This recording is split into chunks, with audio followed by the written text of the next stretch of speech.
Assalamualaikum warahmatullahi wabarakatuh. Saudara-saudara yang beriman dan dirahmati Allah. Allah adalah Maha Penyayang kepada hamba-hambanya yang senantiasa beriman dan taat kepadanya. Namun, sayangnya, jarang sekali umat Islam yang benar-benar memahami bahwa Allah akan meningkatkan derajat mereka.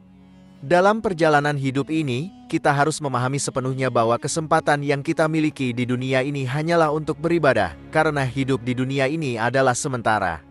Keadaan kehidupan berputar seperti roda yang terus bergerak.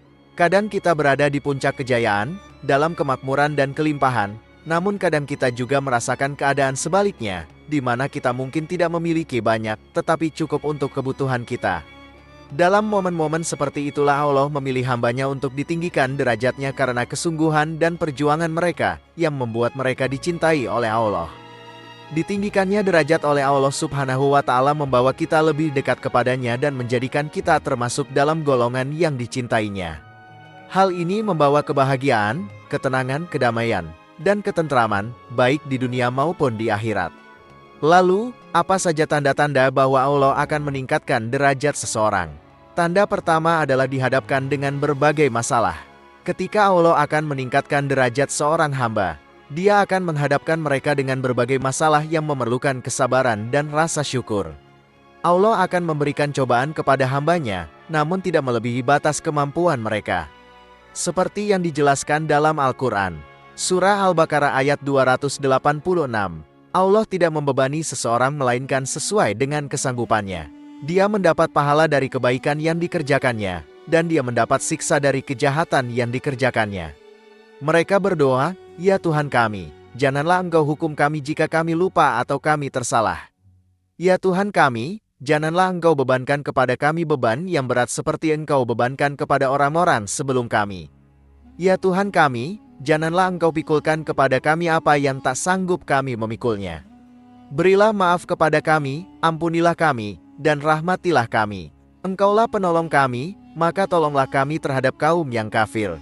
Dari ayat ini, kita memahami bahwa setiap orang memiliki batas kemampuan yang berbeda dalam menghadapi ujian yang diberikan oleh Allah Subhanahu wa Ta'ala.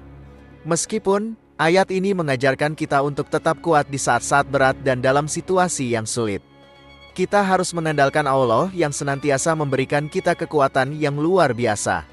Ini membutuhkan kesabaran dan rasa syukur atas segala yang kita alami karena Allah sedang meningkatkan derajat hambanya. Yang kedua, kita diuji dengan orang-orang yang tidak menyukai kita. Kita sering dihadapkan dengan orang-orang yang tidak menyukai kita, yang bisa membuat kita merasa lemah dan terpuruk. Banyak yang mencoba melukai dan menzalimi kita. Ini adalah ujian berat karena kita hidup di tengah masyarakat yang beragam. Namun, kita harus memahami situasi ini dengan bijak dan melindungi diri kita dari rasa benci, sambil mendoakan yang terbaik bagi orang-orang yang mencelakai kita.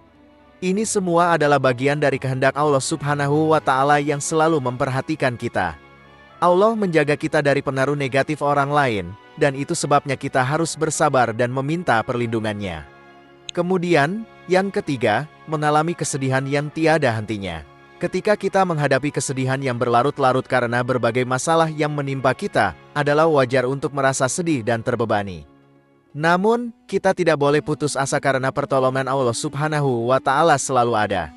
Meskipun dalam kesedihan, Allah tetap bersama kita dan memberikan kenikmatan yang besar ketika kita berhasil melewati ujian kehidupan. Seperti yang disampaikan dalam Al-Quran, Surah At-Taubah ayat 40, "Janganlah engkau bersedih. Sesungguhnya Allah bersama kita." Ini adalah pengingat bahwa Allah tidak pernah meninggalkan hambanya dalam kesedihan. Kita harus yakin bahwa Allah selalu bersama kita dalam segala situasi. Oleh karena itu, kita harus tetap berprasangka baik kepadanya. Saudara-saudara yang beriman, itulah beberapa tanda bahwa Allah akan meningkatkan derajat kita. Wallahu alam bisawab, jika dirasa video ini bermanfaat maka alangkah baiknya untuk di-share ke teman-teman yang lain, sehingga kita juga dapat pahala jariah. Demikian pembahasan kali ini. Semoga bisa bermanfaat untuk kita semua. Amin ya rabbal alamin. Jika kamu memiliki pendapat terkait pembahasan kali ini, tulis pendapat kamu di kolom komentar di bawah ya. Terima kasih telah menonton video ini. Jika kamu menyukai konten ini, jangan lupa untuk like, share, dan subscribe ya. Terima kasih dan sampai jumpa dalam video berikutnya.